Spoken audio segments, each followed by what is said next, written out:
together fight the foe, scoring touchdowns for the blue on blue. The Argos will win for you. Full of fight and courage, you can't stop. They pile up the points until they reach the top. Pull together till the Grey Cups won. Go Argos, go, go, go!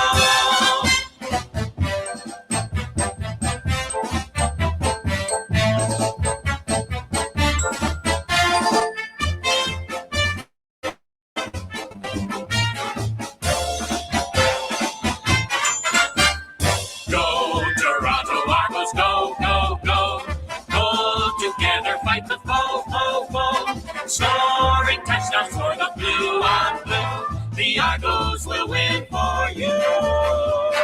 Full of fight and courage, you can't stop. They pile up the points until they reach the top. Pull together till the Grey Cups won. Go Argos, go Toronto, go. Go Argos, go, go, go.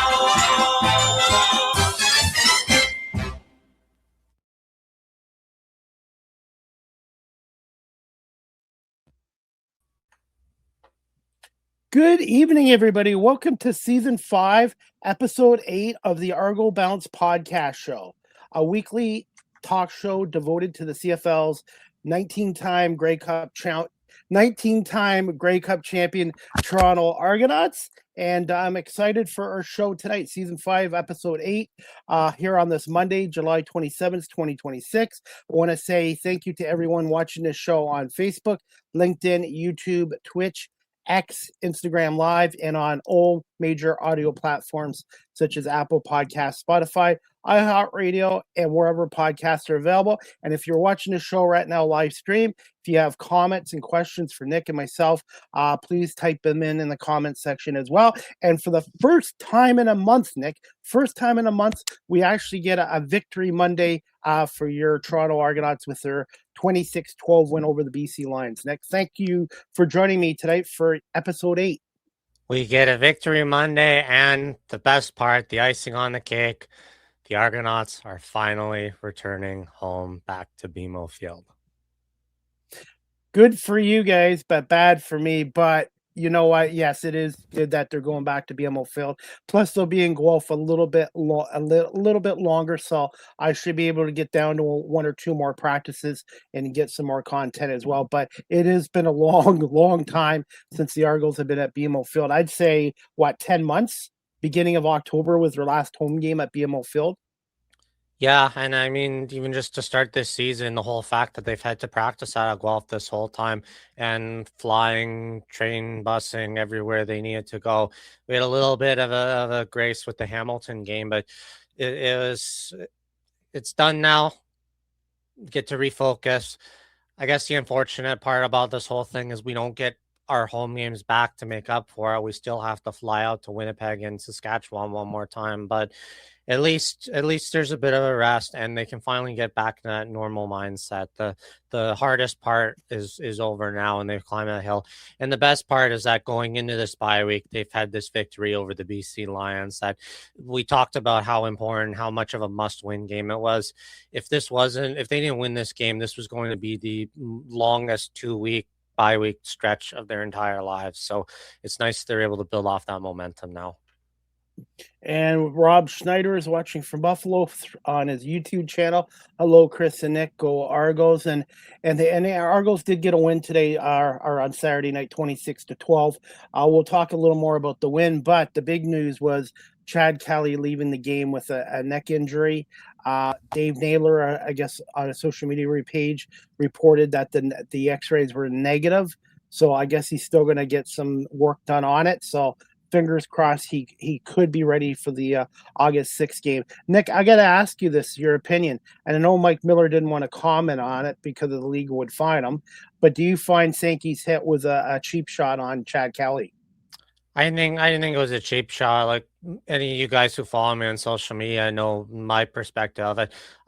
The fact that just wasn't automatically called a roughing the passer on the field, and it took the command center to overturn the call and to include the penalty, I think was the silliest part about it. I don't think there was any intent to injure on that. You could kind of see what happened was there was Sankey and then there was the other defender, and they almost kind of sandwiched Kelly in that spot.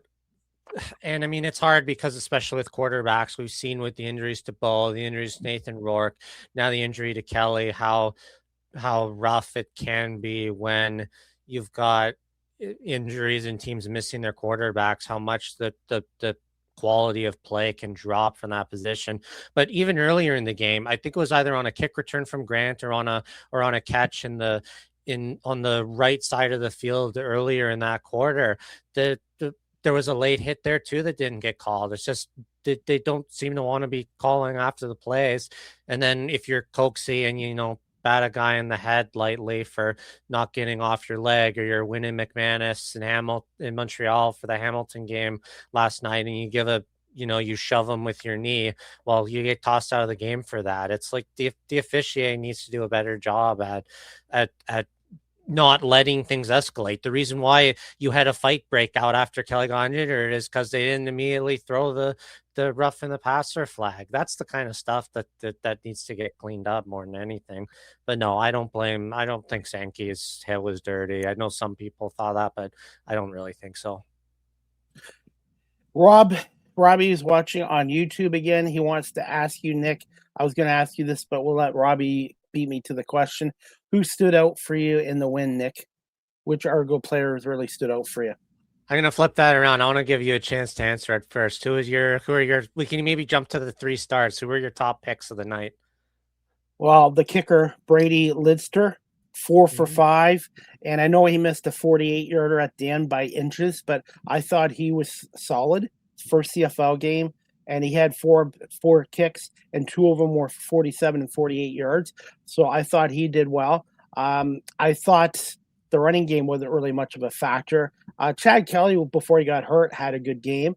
Mackay Polk, 4 catches for 91 yards and 2 touchdowns. And Sean Lemon, the 37-year-old Sean Lemon, had 2 sacks. And Ralph Hawley had a sack, and another player had a sack as well. But I would say Brady Lidster and Sean Lemon and Jerian Grant. He had a 41-yard return, a 31-yard return. I thought he was great. Basically, the special teams unit. I'm going to give the 3 stars to Brady Lidster. Actually, we'll just go special teams, Sean Lemon, and Mackay Polk. Yeah, I'm in agreement for a lot of them. The other thing I wanted to point out too, with the injuries that the Argos did have, I do want to also give credit. My stars are going to the substitutions, the guys who came in and had to step up and fill those roles, those gaps that were filled. So of course you had mentioned Sean Lemon, of course, but I want to give a shout out to Derek Sluka. He had to come in for Darius Pickett, and then when Pickett was ready to go back in, then Owen Goss went down and Sluka had to fill in for there. So he did a really great job stepping up, being a really tactical Swiss Army guy, versatile and filling in those positions. And of course, how can we not also give credit to Nick Arbuckle, who let me just bring the stats up here. He had 134 yards, 13 for 20, and was able to close out that game. And I mean, when you look at how Arbuckle played last season, he played extremely well, and he was able to step up in this role as a backup when needed be. And him talking about in the post-game interview, being mentally prepared at any time that you have to be ready to go in this scenario. And we cannot, as Argo fans, take for granted the fact that with all these other injuries to quarterbacks, I've been saying it every year, there is some point in the season where your 2 second-string quarterback needs to play. Nick Arbuckle came in and did exactly what he needed to do. He didn't blow the doors off, shine the lights out like maybe Chad Kelly would, but he did enough to march the ball down the field to eat up time and give the team the win. And we have Ken watching on YouTube. He says, "Good evening, gentlemen. Yeah, Brady, great debut." And then Ken goes, "Burn up as a punter for Haggerty is doing very well as well. And you need your depth." I'm going to ask you and Ken right now, is Brady's first CFL game 4 for 5 enough to make him the kicker going forward? I It's want to it's get Ken's thought and your thought, Nick. Yeah, I mean, it's difficult because it's really hard to tell since we don't really know what exactly Liram's dealing with. I think once we get back to BMO Field after this bye week, that'll kind of be the indication. But he does definitely make a strong case, and I don't know enough of what I think there's enough seniority that Liram's given at least a chance, but yeah, if Lirim can't bounce back from this, then it definitely puts a lot of pressure that could lean to it. But don't forget too, when you look at the Argos roster in the past, we have typically had two kickers on the team. So there's certainly the option that just because let's say go with Lidster for the home opener in against Calgary, that doesn't necessarily mean that Lirim's going to be cut, that he might still be there, he might be around. So it's hard to say at this point. Do you feel when Liram's career is over, he want to get into the coaching aspect, be a special teams coach? I mean, I think he'd be good at it. I mean, again, I mean, he still obviously still wants to play, but if he does choose to go that route, I think he's traveled. He's well traveled. He's played in the NFL. He's played for I think Toronto, Winnipeg, and Hamilton. So he's played for multiple CFL teams. So he's got kind of that experience around. I mean, I also thought on that point he does have a pretty high paying full-time job, so that might impact things. But I think when you look at say the mentorship he received from someone like Coach Kick, I think there's definitely that inspiration, at least to me, to pay it forward to the next gen. I do that myself as a curler with the kids I coach. I want to share that love of the game and the sport with them as well. So, and I mean, we see that with lots and lots of players, even though if they move on and do other things for a professional career, they always get things up for football. Like look at the late Jim Corrigal. He spent after coaching in Kent State, he spent all his time at free time at high schools in Ohio to help kids out and help grow the next gen of players. So it's it's something that I could definitely see from Liram. Ken would say, I would say that depends on the discussion between Liram and the coaching staff and management. I totally agree with you. And his work career will probably come first as well, but maybe in the future as well. Liam has a successful job. We've heard that. You never want to have an unsuccessful job too, Ken. It's important to have a successful job. So we'll leave it at that. And then Ken's comment. I'm trying to keep up with Ken's comments on YouTube. This week should be interesting on that front. Absolutely. And with them having a short week next week, the game Thursday against Calgary, their last day in Guelph is on August 4th, which is Tuesday. I'm going to assume the team is going to take this week off, but by Saturday, they'll be back practicing. Either Saturday or Sunday, they'll be practicing 2 or 3 more times at Guelph before heading back to Toronto on the 5th. Yeah, I mean the real nice thing about it is that this is their week. We had the week 1 bye week, so it's kind of just a late start, really. Yeah, you're still practicing and really focused. You're not really, taking it as rest like you would a normal bye week. This is kind of the first time at the end of all his road trips and stuff that players really get a chance to spend time with their families and that. So it's nice that they get some downtime. You saw during the post game locker room talk, Coach Miller is telling everybody, stay safe, enjoy the break, but be ready to get back to work.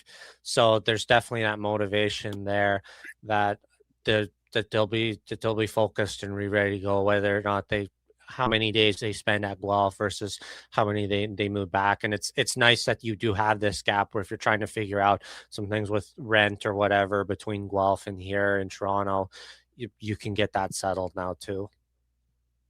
Nick, before we get to one of the player interviews that I did this week, I did a couple more. How important was this win versus BC after their devastating loss to Hamilton a week before with that missed 31-yard kick by Liam? How important was this to get that bad taste out of their mouths? Well, we were saying that this was an important must-win game. I mean, the difference between being 3-4 right now versus being 2-5, it really makes it hard. Then you have to have you have to give 3 wins just to break even now without giving up another loss. And so you're already set behind now. And I think there's only one stretch where we play 2 consecutive home games in a row. Every other time we're playing here and then we fly out, and then we play here and then we fly out. So it's still not really that easy of a schedule, even with all these away games, because we traded home games away for it. It's a difficult situation. But while we're talking about it, I do want to bring up the home opener and some of the promotions. We got to talk about it because there's some exciting things. As you know, I've mentioned it before, but they do have the all you can eat section, which will be, if I'm not mistaken, it is on the east side upper deck. You can get an all you can eat ticket for $40, where included with your ticket is all kinds of food, hot dogs, I think soft drinks as well, non-alcoholic stuff, of course, but you can get all that included in your ticket, which I think is a phenomenal deal for $40. And then the other big giveaway, as we saw, they're giving away John Candy inspired jerseys from when him, McNall, and Gretzky had first bought the team, the mesh replicas of those sweaters to the first 10,000 fans. Nick, what's the deal with the stadium? Is there going to be the gate 3 going to be shut up again too? Or is it going to be fully open now that the World Cup's done? Your guess is as good as mine. We will find out when we get there. But I think that's, now that we're done, we don't have to feel negative about the road trips anymore. It's happened. It's done. The fact that we're back home, this is the big selling point of all the stuff we had to deal with. This is the selling point. We have a brand spanking new renovated stadium. We've got new grandstand areas. We've got renovated suites now on the lower bowl. Hopefully, once the grandstands are out in those south ends, whether it's like a bar rail kind of thing or some sort of viewing deck, which will be really nice. I always loved standing in the south deck before the renovations. If there's anything like that can improve the fan experience, and it'll be just I think the first day it's going to be fun just coming back in and really getting to walk around it and explore and see what the changes are and how much better this will be for the team now that they've got the renovations done. Now, this all you can eat, I wonder if there are some limits, because some of these teams do have this all you can eat limits, but then in the small print, there's like certain on how many hot dogs and so many drinks. I'm wondering if some of the fans will take advantage of this. Yeah, I mean, if it were me eating, I mean, I'd probably go for a couple sets of hot dogs. I think hopefully they took some inspiration maybe from the Jays. They're owned by Rogers now, so it's fair.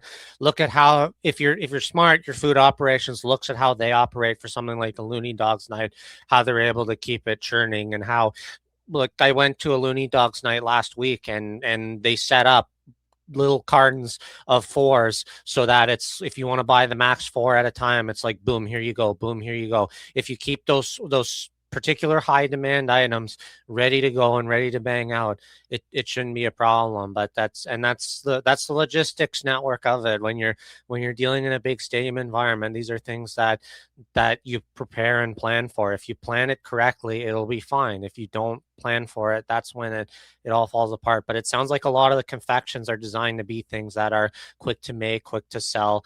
And one way you can also control it is you're not giving these enormous tubs of popcorn. You're giving maybe a half size bag, because then you can serve more people at more times. And if someone really wants more, then just give them 2 bags. As simple as that.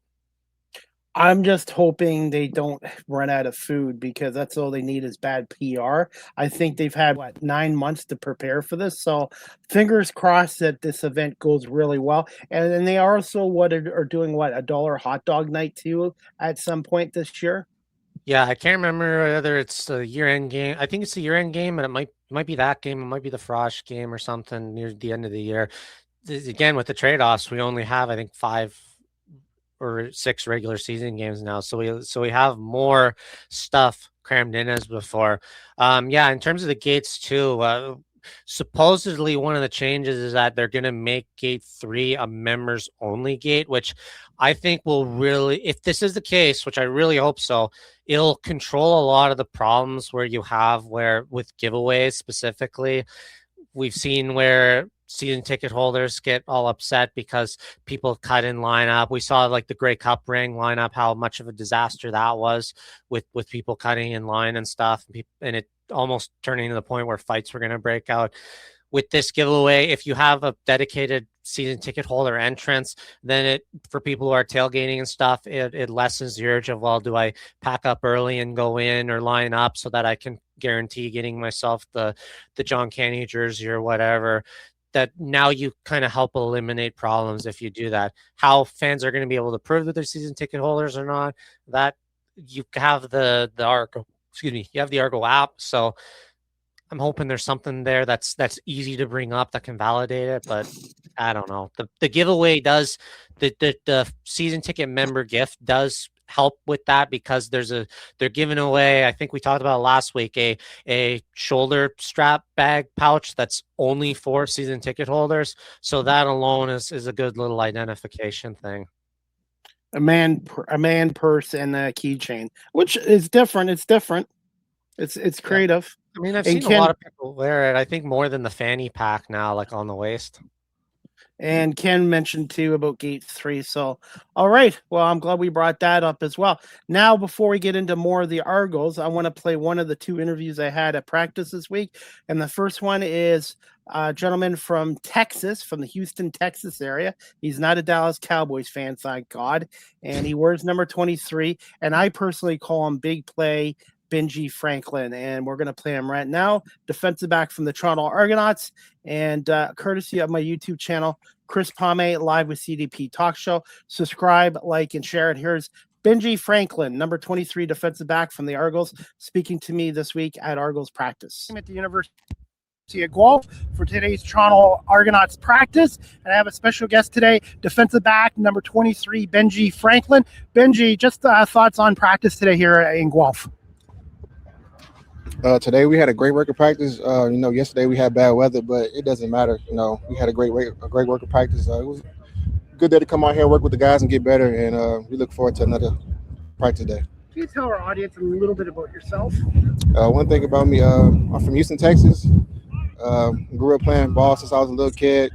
Blessed to play the sport, and I'm thriving to keep going at it. Dallas Cowboys fan by any chance? Not so much. I would say I'm a Houston, Texas fan. Houston, Texas fan. Yes, sir. Now, who were some of your early football influences, mentors, and coaches? Influences growing up, I would say probably watching, Jalen Ramsey. He's one of the guys I've been looking up to. Champ Bailey. Let me see a couple of guys like. Let me see. Did I say Champ Bailey? If I said, if not Champ Bailey, he's a great as well. But those guys, they're great at what they do, and their craft is just is amazing. I try to play the game like them as well. Try to make play like them as well too. How much of an adjustment was it coming from the States, the American game, to the Canadian Football League game? It was real different.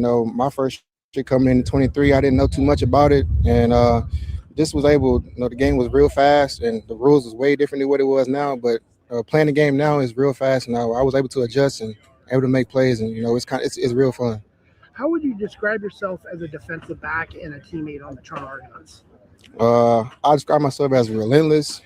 A guy that never gives up, try to make plays anytime I can, and whenever I get that opportunity to make a play, see ball, get ball. What's a fun fact about Benji Franklin, and do you have any football nicknames? Fun fact about me, I would say I'm kind of country. So I like to ride dirt bikes and four-wheelers. Another thing that I'll probably say is, oh man, that's a great one. Let me see. Off the top of my head, that's the only thing I know so far. So I think of. Now, in baseball, guys have walk-up music. If there is one song you could have for yourself, what would it be? Baseball music? Yeah, like walk-up songs for the batters. What would your walk-up song be? Oh, man, that's a tough one. I'll probably go with March Madness by Future. March Madness. And what are your thoughts on training camp and practice here at the University of Guelph, the facilities here? It's a great experience, growth welcoming us with open arms. We take that any time of the day. We love what they do for us, and we continue to strive and be great. overall thoughts on the season so far, 2-4, and your upcoming game against the BC Lions on Saturday. What's some keys for a win? I would say our record is not what we think it is. We think it should be a better record than what it is, but we're just gonna take it one day at a time, one play at a time. Try to be the best of what we can be. At the end of the day, we're blessed to play this sport, so I'm happy at the end of the day.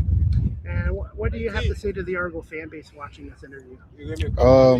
Keep up the great work. We know they always come and support us, show us love, and we're grateful for it. So thank you to y'all. And where can the audience follow you on social media? On Instagram, Blueface Benjo, Twitter, Benji Franklin _. Well, Benji, I want to say thank you so much for doing this interview today. Continued success this season, and good luck on Saturday night, 7 o'clock against the BC Lions on the road. And also make sure you watch the Argo Bounce podcast show with Nick Small and myself this week as well. Thank you so much, Benji. Continued success. Thank you so much. Thoughts on that interview, Nick, with Benji Franklin? Yeah, it's funny hearing him talk about how new and different and unfamiliar with the CFL game it was for Benji, but now you look at him, a 4-year veteran, a guy who's in on almost every play, always something each week that we have to discuss from him is his involvement in on every play. It proves he's one of the top defensive backs in the league.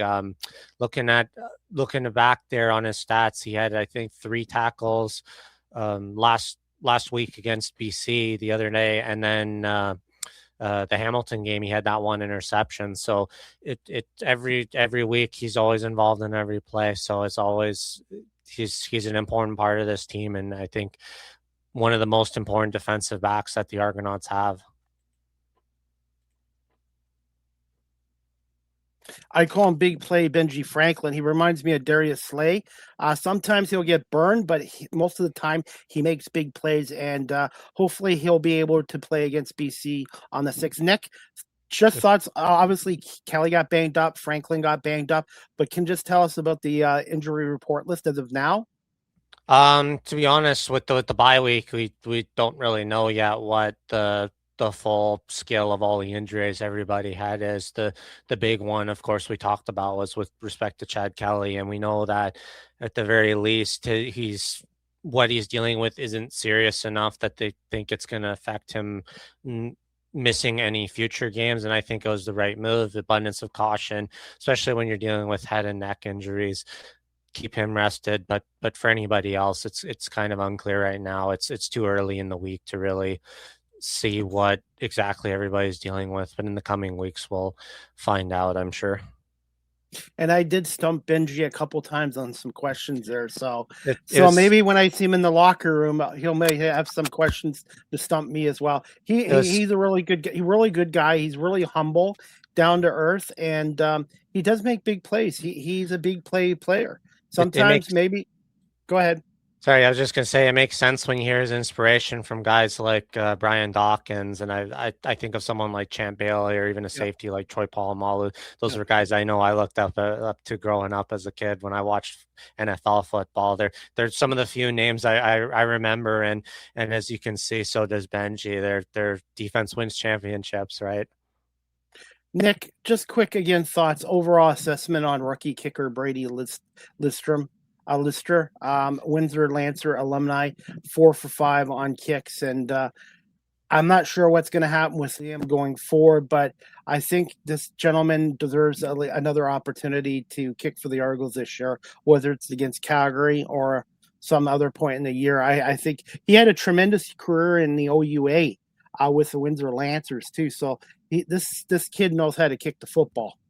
Yeah, I mean that's the exciting thing, and that's where I think if you're the Argonauts, we like I mentioned before, you don't necessarily have to have one or the other. We've had 2 kickers for the last several years.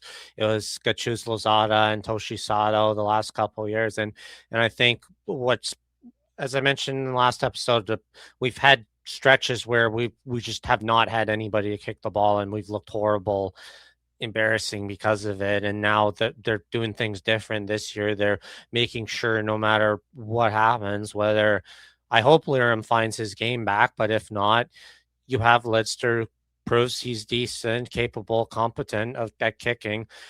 And if it if things don't work out, then you have him. But if you can have both on the lineup right now and can make it work. So that's certainly a positive to take away. And it, yeah, well, it's really just so hard up in the air because we don't, like I said, we don't know what Liam's dealing with, and out of respect for him, like it's not our business to know what's going on. But yeah, I just hope whoever it is succeeds, and that's I think how most Yep. fans see it. As long as the ball goes to the field goal post and we win games, that's all that matters at the end of the day.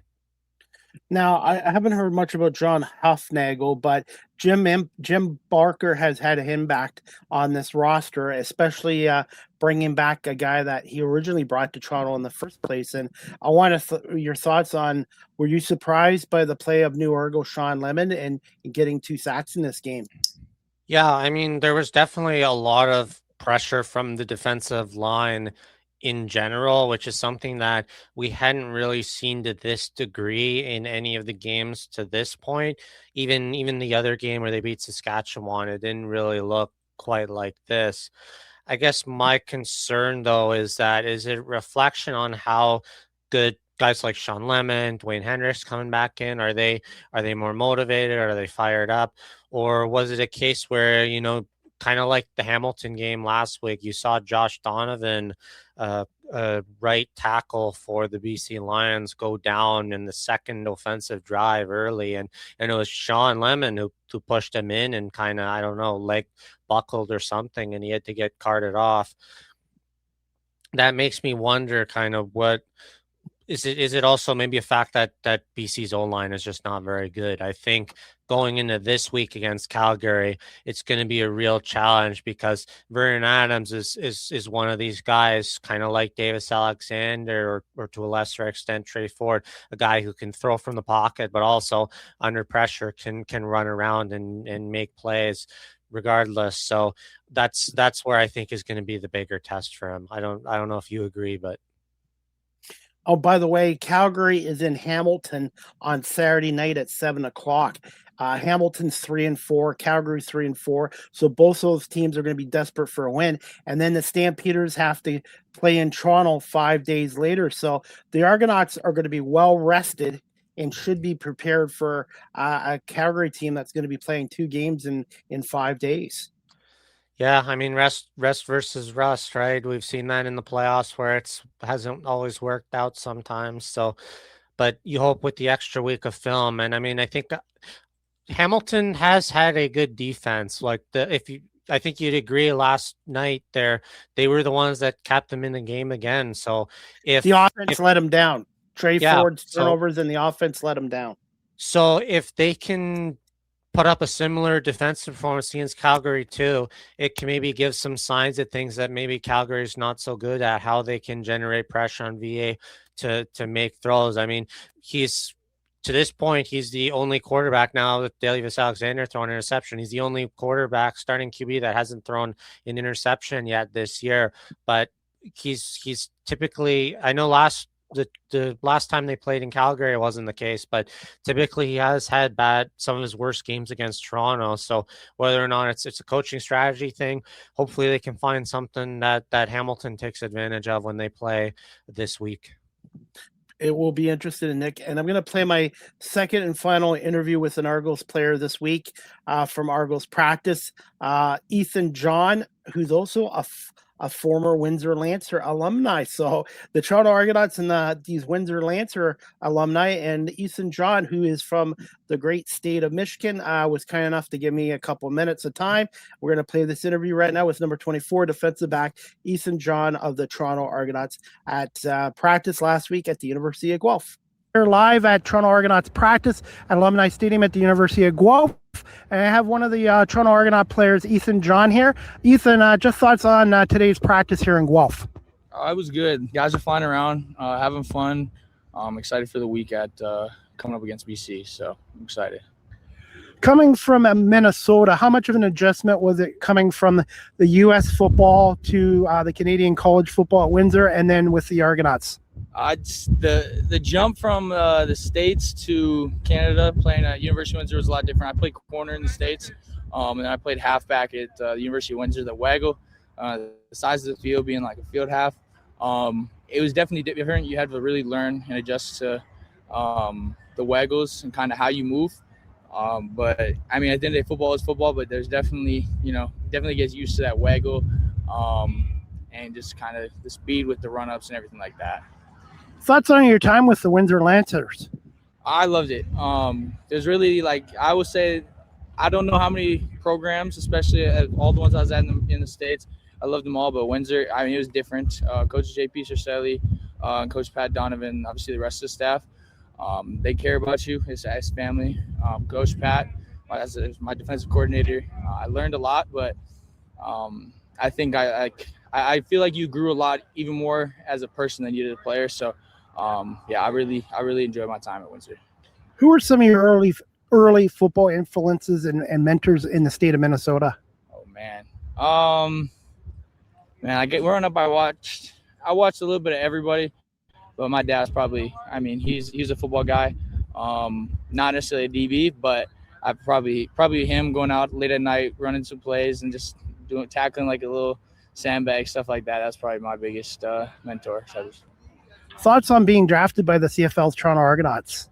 I was pretty happy. I was hoping, and I had a good feeling that this is kind of where home was going to be for me, and I was pretty pumped for that to come to fruition. So, what's a fun fact about Ethan John that the Argo fans might not know about you? Oh man,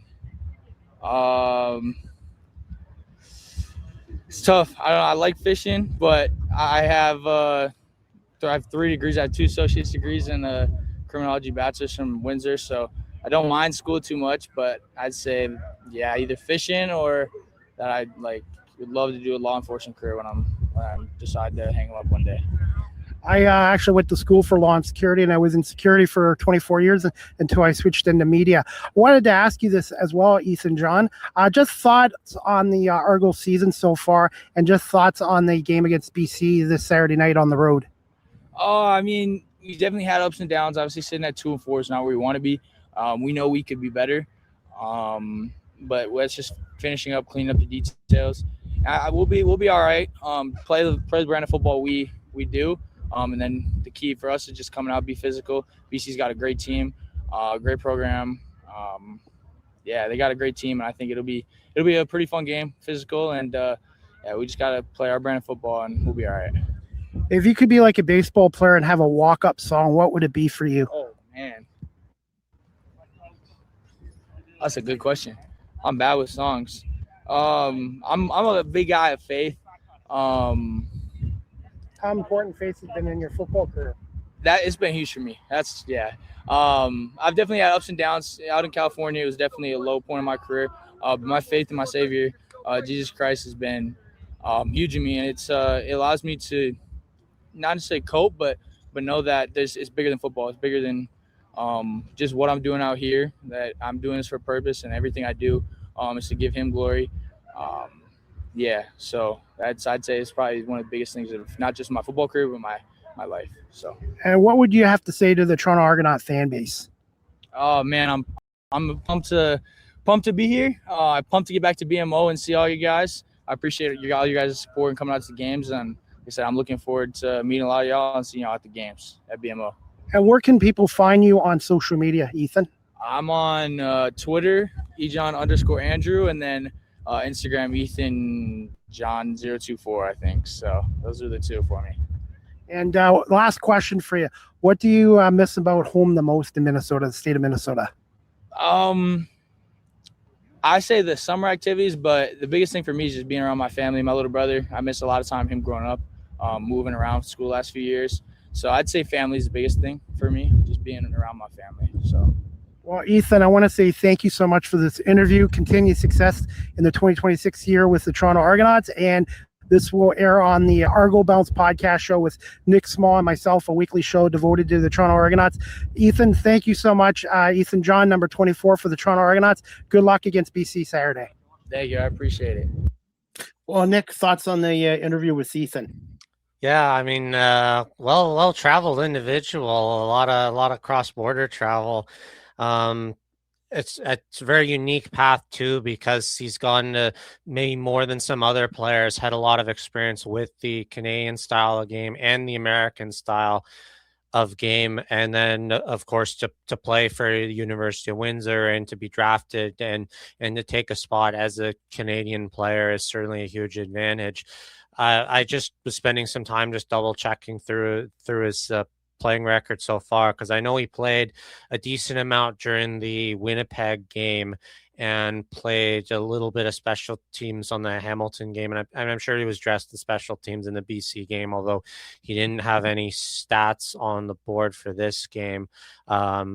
But yeah, I mean, he's a young and up and coming guy, and it shows that, you know, to have the depth and versatility there's really important, as we saw this past week. I think from what I recall of the Winnipeg game, I thought he played rather well and stepped up when he needed to. So it's super important, especially with Canadian players. If you can do your job right, you can have a long career playing, but also, you know, his interest in academics and school is huge, because it's a lot of times how you set yourself up for your career after football. A lot, the odds are, if you play more than 5 years, you're in the minority of players, and if you get to 10, then you're doing fantastic. So it's really important to. I cannot stress enough how important it is to think about what you want to do after playing football. Nick, do you feel the Argos defense is improving? Obviously, BC right now without Nathan Rockin, they're struggling. But anytime you hold a team in the NFL, CFL, college football to 12 points, your defense is doing a little bit better. They had 4 sacks. They didn't give up any touchdowns. And I thought the defense is improving. I'm not sure it's a Grey Cup type defense yet, but I do think it's improving after 7 games. Yeah, I mean, I guess regardless of how you do it or what the matchups are, you can only play as good as the team you're faced off in front of. I mean, they chased Bryce out of the games, which was a positive thing. I don't know if switching to Salter faster would have necessarily meant BC could have got back into it, but especially with Nick Arbuckle having to come in and kind of your offense gets a little hiccupy. Nick played great, but there's still those challenges where now you're kind of taking field goals where you're hoping to get touchdowns out of.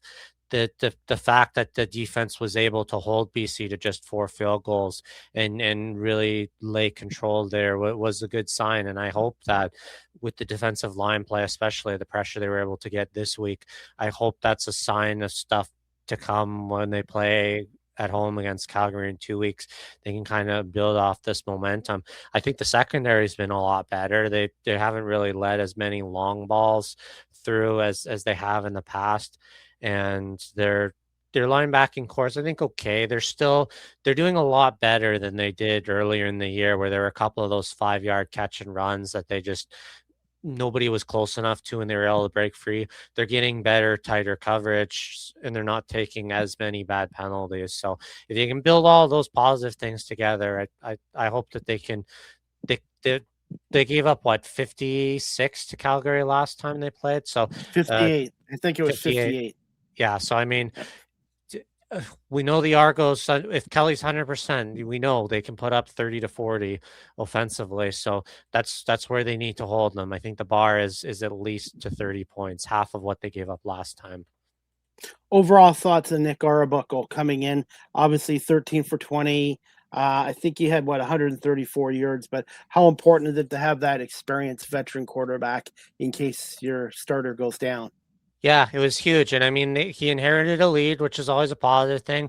He didn't have to do anything flashy. It reminded me a lot of what he did in the same building 2 years ago in the Grey Cup. He did what he needed to do, made the passes that they needed to, march the ball into a comfortable position, chew time off the clock, give their defense a rest, win the battles of field position, gave Lidster those opportunities to kick those field goals. So he did everything he needed to do. And you look at that on the score sheet, his numbers were comparable to Kelly's. I think it was 136, something in that range. So it was enough what they needed to do. And overall, I was really, really happy. When you're second string quarterback, it's really hard because you don't get the reps that you do in practice, and to be able to come off the bench and to do what he did is something that I think we talked about it when Bo Levi Mitchell went down. Everybody was saying, "Oh, well, will they trade with the Toronto for Nick Arbuckle?" And of course, no, we're not that foolish. By the way, we have a guest watching on Instagram Live.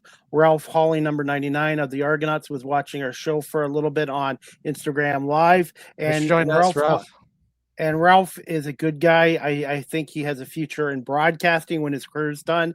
And also, I was able to interview him. But I think Ralph Hawley has made a impact on this defense. Big man, number 99. So I want to say thank you to Ralph Hawley. Oh, yeah. And Nick, a lot of the time this year, maybe other than the Ottawa game, the Argos have been trailing every single game.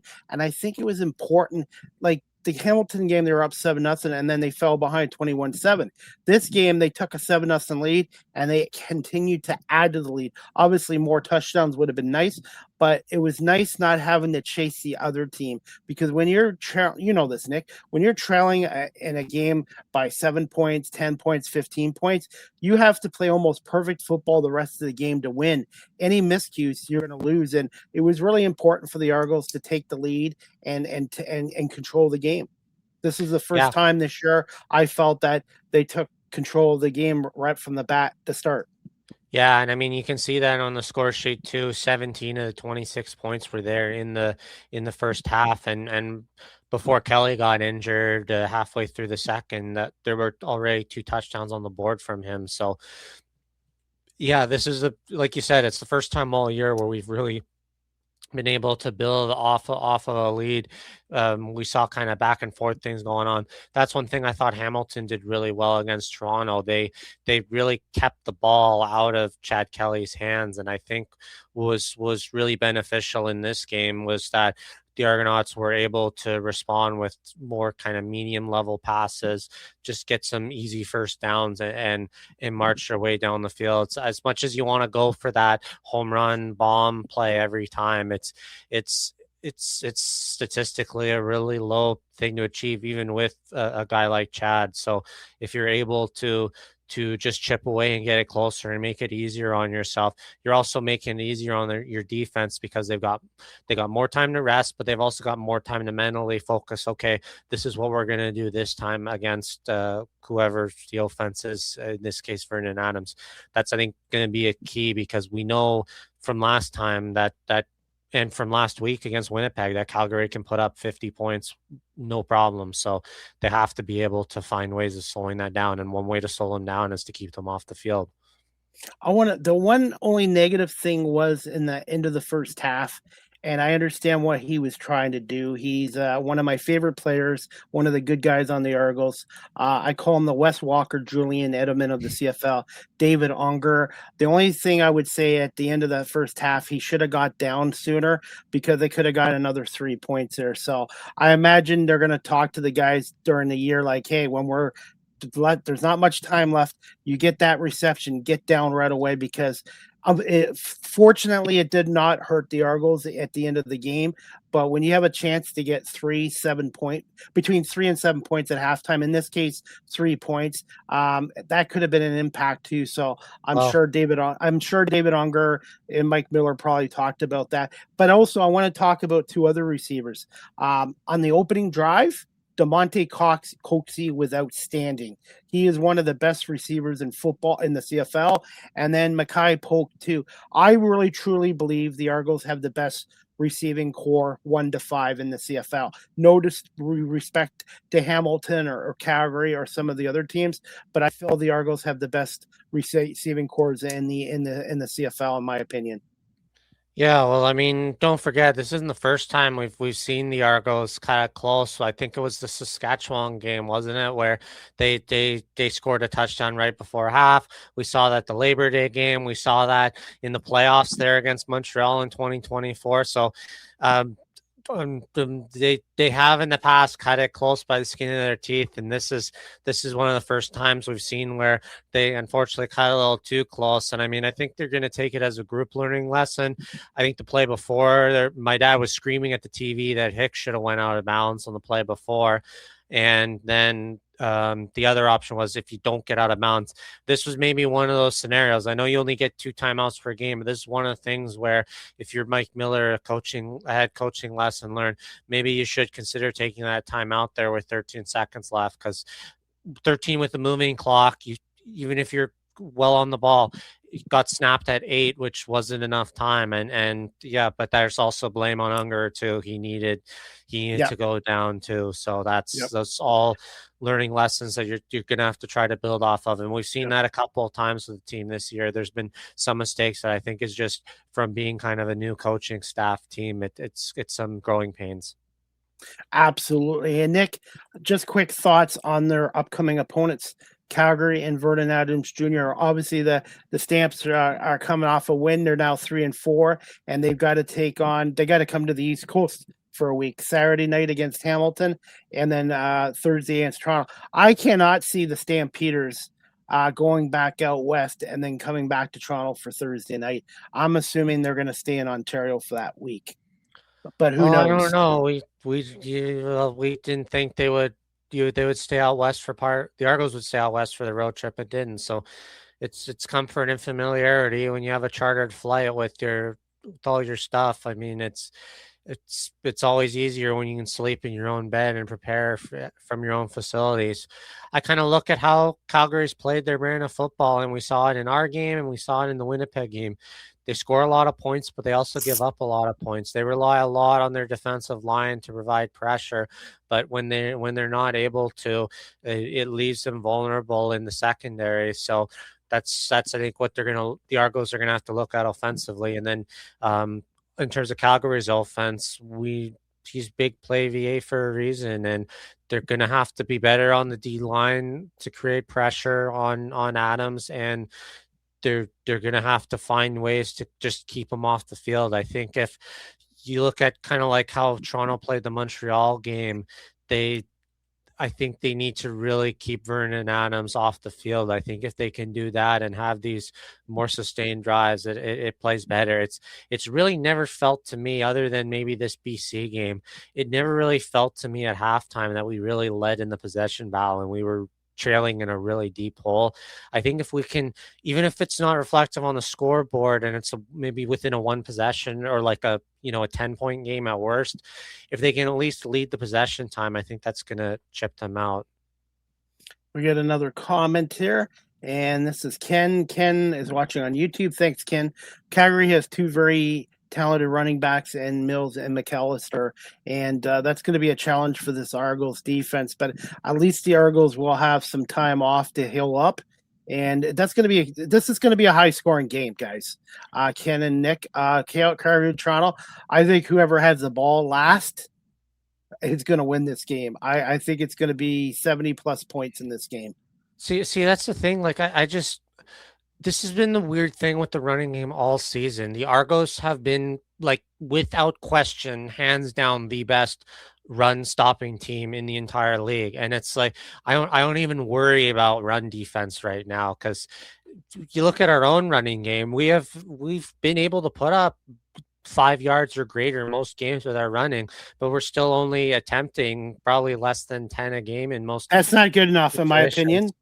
But my opinion, they need to try to run the ball between 18 and 20. If I was offensive coordinator, which I'm not, I would try to get that ball to the running backs at least 18 to 20 times a game. Because I do think Hicks and Smith are going to be big players on this Argos offense going forward. I think they're both talented.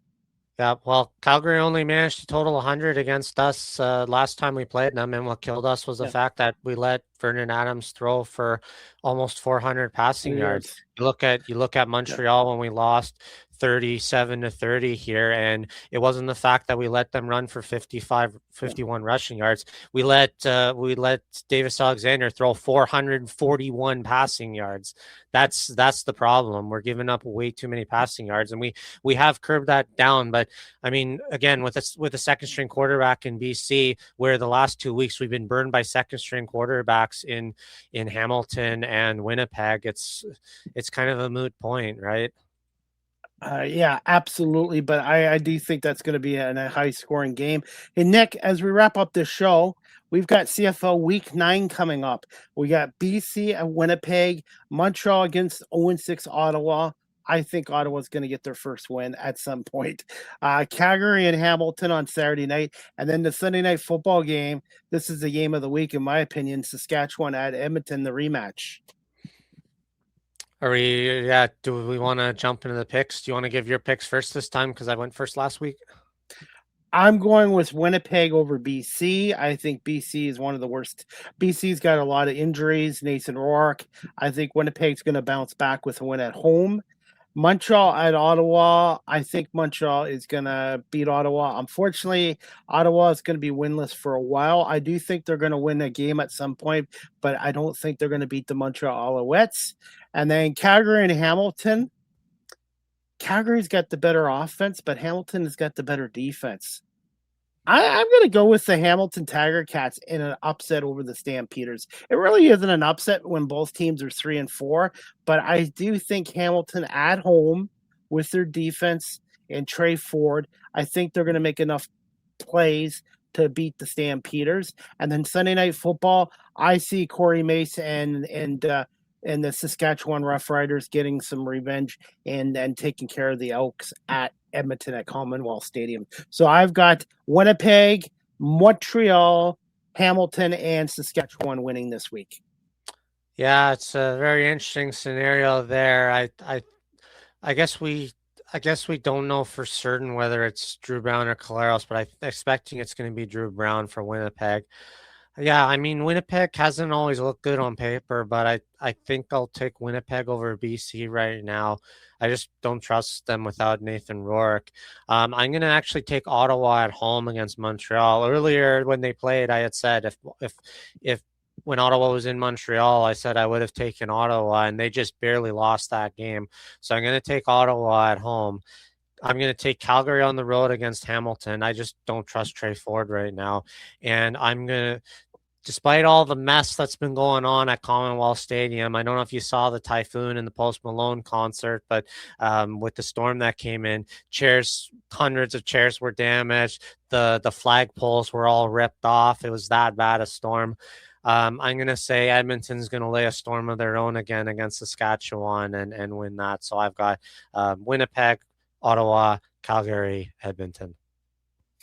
What do you look forward most to the Argos coming back to BMO Field and to Landport Stadium for practicing? Just honestly, it's just being able to travel and going to the game. The fact that it's close, the fact that I don't have to worry about driving an hour on down the QEW or booking a train ride or a flight. Just the fact that being home means you get to enjoy all the niceties. It's a familiar atmosphere. We get to be loud. We don't have to worry about the tension between visiting fans and home fans. We get to truly represent our team. We get to see our all-time Argos banners, our Grey Cup Championship banners floating in the wind. And it's going to be really exciting in that we've got a bunch of brand new renovations. It's going to feel, I think, even more enclosed than before with the suites added in. It's just nice to be able to celebrate your team in a nice, positive pro Argos atmosphere. We lost that having to play the extra games in Winnipeg, Saskatchewan, and Hamilton. Like at least if they were in Ottawa and Montreal, we could have gone, but it just screwed all of us over for it. So the fact that we're now able to go and cheer on our team, that's the part I'm enjoying the most. What about you, Chris? Now, are they leaving the World Cup grass turf in? Or are they putting the other grass back in? I know TFC is playing there as well, so I don't know the full I haven't looked at the whole science behind it. It's some weird, fancy new turf that has some weird like cross woven stitching or something. I don't know the exact details. I'm assuming it's still going to be grass, kind of like what it was before, because I can't imagine them swapping out like grass or astroturf or back and forth. So I have to imagine we're still going to be a grass field at least to the end zone. And finally, Nick, where can our audience follow you on social media? The best way of contacting you in your next podcast episode. Yep. As always, you can follow me in Nick Small 38 on Twitter, Instagram, Facebook. I'm on there as well. In my next episode, I got the script written. I'm going to be talking about Jim Corrigal. I figure that's a fitting thing to talk about. So I just need to sit down and record it, and I'm hoping to have it up either tomorrow or Wednesday. So you can look forward to that. Well, Nick, thank you so much for coming on season 5, episode 8 tonight here on this Monday, July 27th, 2026. Enjoy the week. So that means a stress-free week with no Argo game until Thursday, August 27th at, I think, 7 o'clock, 7:30 game at BMO Field. I believe this is the only weekday game for the Argos this year. I believe the rest of their games at BMO are on, Saturdays and Sundays? And maybe one Friday night game. Yeah, it did look like most of them were Saturdays. They're trying to lean in more on the Saturday matinee games from what I last looked at. But yeah, if you haven't already gotten your tickets, you know about the all you can eat section now. You can, as always, you can find your tickets at argonauts.ca. And yeah, get the $40 all you can eat tickets and see if you can run the stadium out of hot dogs. I think that would be a big accomplishment. Are you planning to do that all you can eat? No, I got my season tickets in 224. The fact that it's our first home game back, I just want to enjoy the experience. But if somebody does want to go is interested in a more luxury experience, there is a contest going on. The Argos have shared. It's on Facebook, and I'm sure it's on Twitter as well, on X. If you win, you have a chance to win tickets for 2 to the Coinbase Lounge. And I think it's not just for this home opener, but you're eligible for multiple home games this year. I went last year to one. I won tickets for that in their game against Winnipeg, and it is awesome. You have access to a private bar, so you don't have to beat all the lineups. You have free access to food that's there, and there's hot dogs and stuff. But when I went, it was Caribbean night, so we had Jamaican patties and jerk pulled pork and all this other good stuff. So it's a really fun experience. So if you get a chance, enter your name in the contest. I honestly think the odds are fairly good to win because there's probably some 60 to 80 seats, I want to guess. And if the contest has tickets for even 20, that's pretty good odds to get in if you're a big fan or a season ticket holder. So put your name in there. You have a good shot at winning.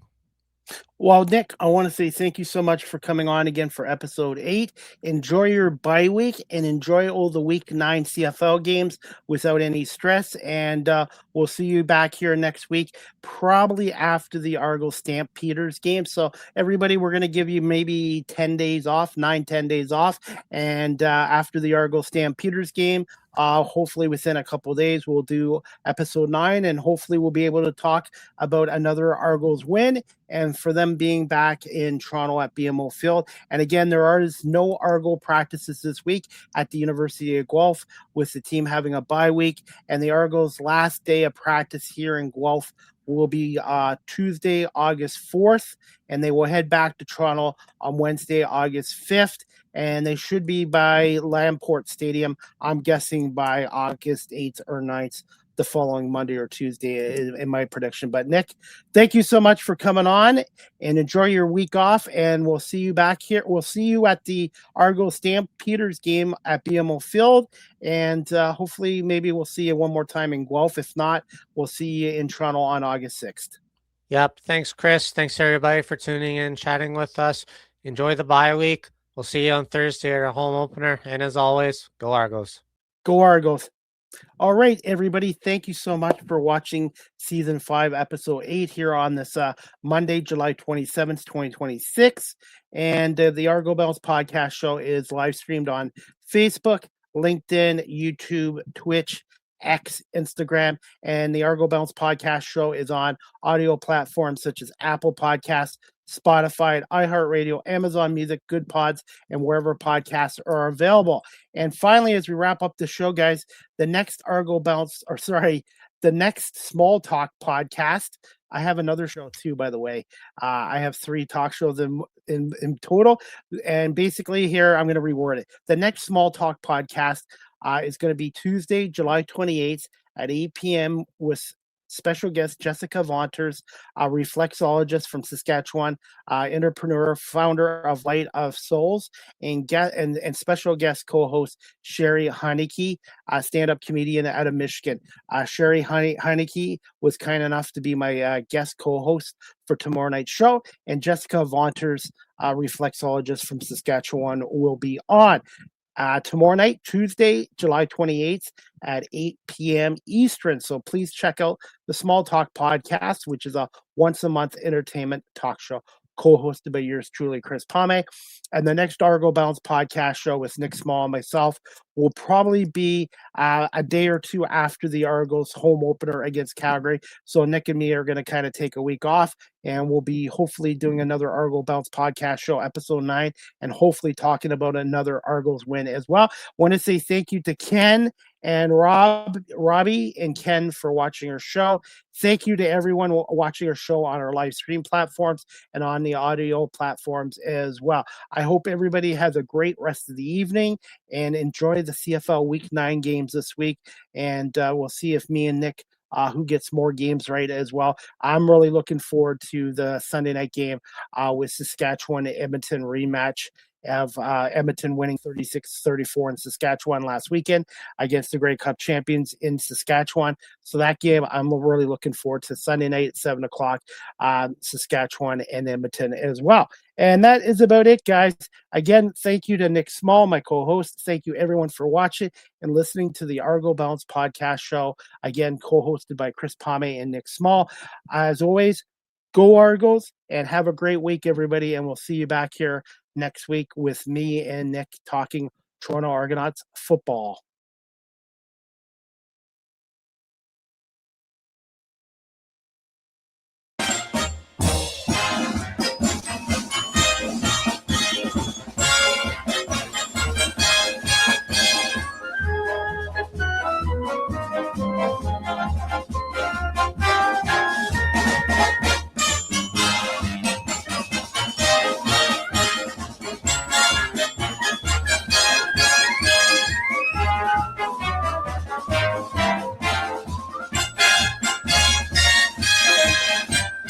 Go, Toronto Argos, go, go, go. Pull together, fight the foe, foe, foe. Scoring touchdowns for the blue on blue. The Argos will win for you. Full of fight and courage, you can't stop. They pile up the points until they reach the top. Pull together till the Grey Cup's won. Go Argos, go, go, go.